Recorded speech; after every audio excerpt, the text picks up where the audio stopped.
హడావుడి మనిషి. ఒక గ్రామంలో రామయ్య అనే పౌరహిత్యపు బ్రాహ్మణుడు ఉండేవాడు. ఆయన వట్టి హడావుడి మనిషి. ప్రతి చిన్న విషయానికి హడావుడి చేస్తుండేవాడు. పొరుగు గ్రామంలో ఒక పెళ్లి ముహూర్తం వచ్చింది.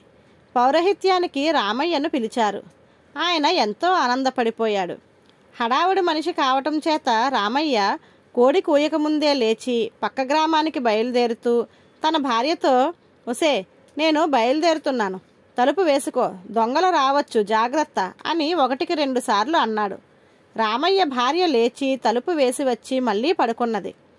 ఇదంతా ఇంటి దాపులనే దాగి ఉన్న దొంగలు గమనించారు.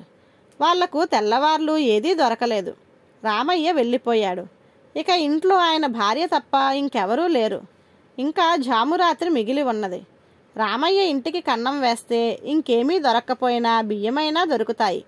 ఆ మాట అనుకుని దొంగలు రామయ్య ఇంటికి కన్నం వేసి లోపల ప్రవేశించారు. లోపల దీపం కూడా లేదు, కటిక చీకటి. అది మంచిదే, తమ పంట పండిందనుకున్నారు దొంగలు. ఇంతలోనే రామయ్య వెనక్కు వచ్చి హడావిడిగా తలుపు తట్టి భార్యను పిలిచాడు. భార్య మళ్ళీ తలుపు తీసింది.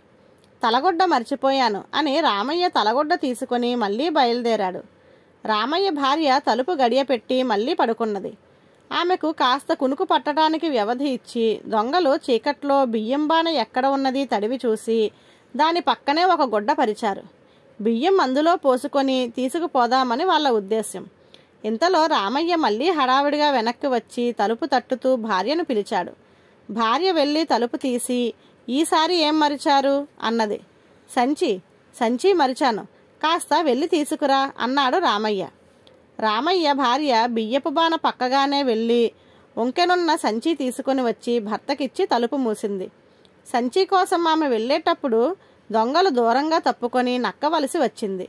ఆమె కాలికి గుడ్డ తగలటము, దాన్ని ఆమె వంగి తీసుకొని వెళ్ళి కప్పుకొని పడుకోవటము వాళ్ళు తెలుసు. ఆమెకు కాస్త కునుకు పట్టడానికి వ్యవధి ఇచ్చి దొంగలు బానలో నుంచి బియ్యం ఎత్తి లోగడ గుడ్డ పరిచి ఉండవలసిన చోట పోశారు.